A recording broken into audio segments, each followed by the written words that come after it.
जोहार, नमस्कार। आज हर सरकारी दफ्तर में बिचौलिया हावी है। आप किसी भी सरकारी दफ्तर में चले जाइए, बिना बिचौलिया का आपका काम नहीं होगा। चाहे वो प्रखंड कार्यालय हो, चाहे डीसी कार्यालय हो, चाहे थाना हो या सरकारी अस्पताल हो, हर जगह बिचौलिया का दबदबा है। और ये सरकारी बाबुओं के साठ गांठ से ये बिचौलिया काम करते हैं और ये बिचौलिया लोग को सरकारी बाबू लोग बहुत सम्मान करते हैं, बहुत प्यार करते हैं, क्योंकि ये बिचौलिया लोग आम जनता से मोटा रकम ऐंठ करके समय समय पर सरकारी बाबू के जेब को गर्म करते रहते हैं। इसलिए सरकारी बाबू का ये लोग बहुत प्यारा होते हैं। आप अगर एक ऑनलाइन अपना ज़मीन चढ़वाना चाहते हैं, कर्मचारी से जाकर मिलते हैं, तो कर्मचारी पहले आपको ऊपर से नीचे देखता है कि ये हमारा आदमी है कि नहीं। अगर देख लिया कि ये मेरा आदमी नहीं है तो कहता है कि एक सप्ताह के बाद आओ। एक सप्ताह के बाद आप जाते हैं तो फिर कहता है कि नहीं, आज हमारा बहुत अर्जेंट मीटिंग है सीईओ बीडीओ के साथ, एक सप्ताह बाद आओ। फिर एक सप्ताह बाद जाते हैं तो कहता है नहीं, अभी बहुत बिजी हैं, अभी नहीं हो पाएगा, एक सप्ताह बाद आओ। और पीछे से अपने जो उसका दलाल है उसको फ़ोन करता है कि आपके एरिया का फलाना आदमी मेरे पास आया था एक ज़मीन चढ़ाने के लिए, आप उससे मिलो। अब वो बिचौलिया आपका तलाश करने लगता है और कहीं प्रखंड कार्यालय के इर्द गिर्द आप मिल जाते हैं तो पूछता है क्या बात है, आजकल बहुत ब्लॉक का चक्कर लगा रहे हो। तो आप बोलोगे कि भाई हमको एक ज़मीन चढ़वाना है और कर्मचारी हमको घुमा रहा है। बोलेगा कर्मचारी क्या बोल रहा है कि आज आओ, कल आओ, परसों आओ, इसी तरह से हमको 3-4 बार से घुमा रहा है। तब वो बिचौलिया बोलेगा ऐसे नहीं होगा, कुछ खर्चा पानी देना होगा। तब आप बोलेंगे कि कितना देना होगा, तो फिर सुनाएगा आपको कहानी वो बिचौलिया की फलाने गांव का फलाना का चढ़वा दिए 10,000 लगा, फलाने का 15,000 लगा, तुम्हारा भी लगेगा कुछ। तो आप बोलेंगे कितना लगेगा, बोला वो लोग से कम आपका लगेगा, तुम मेरा अपना आदमी है, ऐसे बोलेगा, लगेगा कि एकदम अपना आदमी है। बोलेगा आपका 5-7 हज़ार में काम करवा देंगे। आपने पैसा दिया तो आपका काम 2 दिन में हो जाएगा और वो बिचौलिया आपके हाथ में ला करके कागज़ आपको दे देगा।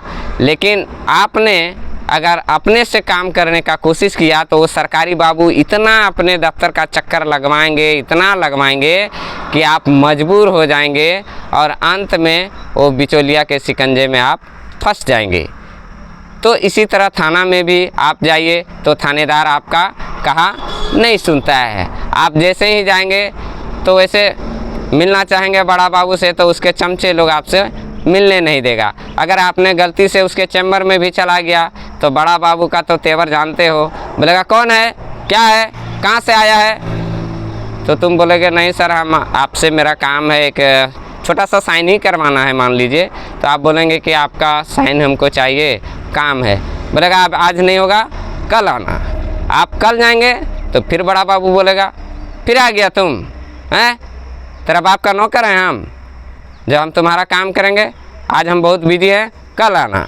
आप फिर कल जाएंगे तो फिर आपको देखेगा, बोलेगा फिर से तुम आ गया, अभी हमको अर्जेंट कॉल आया है, फलाने जगह लफड़ा हो गया, हमको जाना है, तुम शाम तक आना। और इसी तरह आपको घुमाएगा। लेकिन उसका जो चमचा है बड़ा बाबू का, अगर आप उससे मिलेंगे, आप उसको खर्चा देंगे तो वो कागज़ सुबह देंगे और शाम को आपके घर आ जाएगा।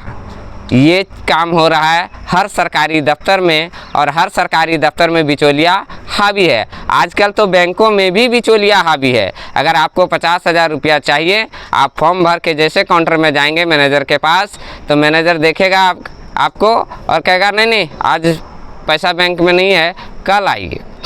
आप बोलेंगे, रिक्वेस्ट करेंगे कि नहीं सर, आज हमको काम है, मेरा आदमी अस्पताल में भर्ती है, ज़िंदगी और मौत का जंग लड़ रहा है, डॉक्टर हमको पैसा जमा करने के लिए कह रहा है, कल उसका ऑपरेशन होना है। तो बोलेगा लिंक फेल हो गया, हम क्या करें, पैसा भी नहीं है, क्या करें। लेकिन वही आप बैंक के बिचौलिया से मिलेंगे तो आपका काम कर देगा बड़े आसानी से।